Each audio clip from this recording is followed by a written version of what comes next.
আমার বিরিয়ানি সহ কাবাবে কি মসলা ব্যবহার করি সেটি অনেকেই জানতে চান। তাই আজ নিয়ে চলে আসছি আমার সেই সিক্রেট মশলার রেসিপি নিয়ে। ঘরে কিভাবে বিরিয়ানি মশলা তৈরি করবেন সেটি আজ আমি আপনাদেরকে দেখাবো। এটি সব ধরনের বিরিয়ানি সহ বিভিন্ন ধরনের কাবাবেও অনায়াসেই ব্যবহার করতে পারবেন।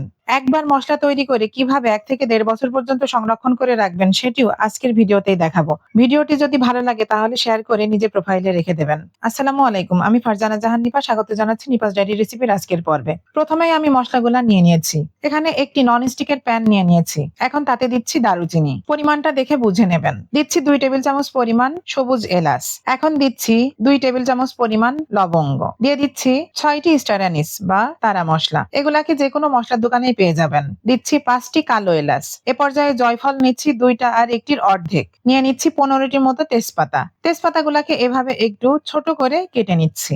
এ পর্যায়ে কালো এলাচ গুলাকে এভাবে ফাটিয়ে নিচ্ছি। একইভাবে স্টার অ্যানিস গুলাকেও এভাবে ভেঙে নিচ্ছি, তাহলে পরবর্তীতে এগুলা ব্লেন্ড করতে সুবিধা হবে। দিচ্ছি জয়ত্রী। বড় ফুল হলে 5টি জয়ত্রী নেবেন, আর ছোট হলে 6টি জয়ত্রী নেবেন।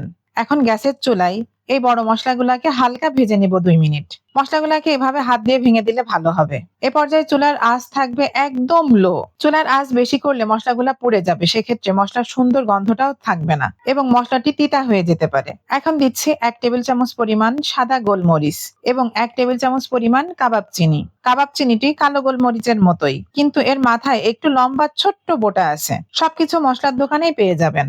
দিচ্ছি 2 টেবিল চামচ পরিমাণ কালো গোলমরিচ।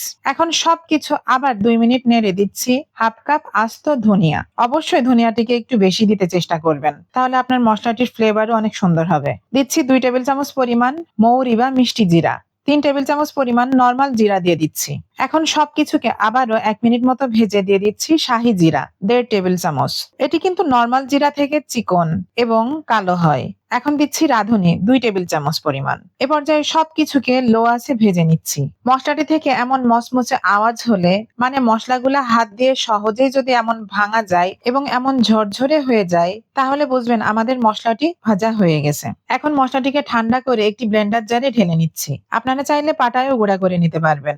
এই মশলাটি 1 থেকে 1.5 বছর পর্যন্ত সংরক্ষণ করে ব্যবহার করতে পারবেন, কিচ্ছু হবে না ইনশাল্লাহ। অনেকেই বলতে পারেন যে কাঁচা মশলা গুঁড়া করলে কি হয়, সেক্ষেত্রে মশলাটি কিন্তু বেশি দিন রাখা যায় না। মশলাটির ভিতরে দলা বেঁধে অনেকটাই ছত্রাক ধারণ করে। আর এখানে আমি কোনো ধরনের সরিষা বা একাঙ্গি বা আদা সুর আছে যেগুলো আমি মোটেই ব্যবহার করি না। আপনারা চাইলে করতে পারেন, ওগুলার ফ্লেভার আমার পছন্দ হয় না, এই কারণে আমি ব্যবহার করি না। আমি এই মশলাটি একবারে বেশি করে তৈরি করে রাখি এবং 1 থেকে 1.5 বছর পর্যন্ত আমি এটি ব্যবহার করি। এখানে আমি 1 কেজি মাংসের বিরিয়ানির জন্য 1 চা চামচ পরিমাণে এই মশলাটি দিই। 1.5 চা চামচও দিতে পারেন, তবে এর থেকে বেশি ব্যবহার করলে মাংসের যে আসল স্বাদ সেটি আর থাকবে না। এ কারণে এই পরিমাণই ব্যবহার করার চেষ্টা করবেন। 2 কেজি মাংসের কাবাবে বা 2 কেজি মাংসের বিরিয়ানিতে সমান সমান 2 চা চামচ ব্যবহার করবেন। বিভিন্ন ধরনের কাবাবে এই মশলাটি দিতে পারবেন, খুবই অসাধারণ লাগবে। শুধুমাত্র মাছের কাবাবে একটু কম দিবেন, সেক্ষেত্রে 1 কেজি মাছের জন্য হাফ চা চামচ বিরিয়ানি মশলা দিলেই চলবে। আজকের ভিডিওটি কেমন লাগলো অবশ্যই আমাকে কমেন্ট করে জানাবেন এবং বাসায় তৈরি করে রান্না করে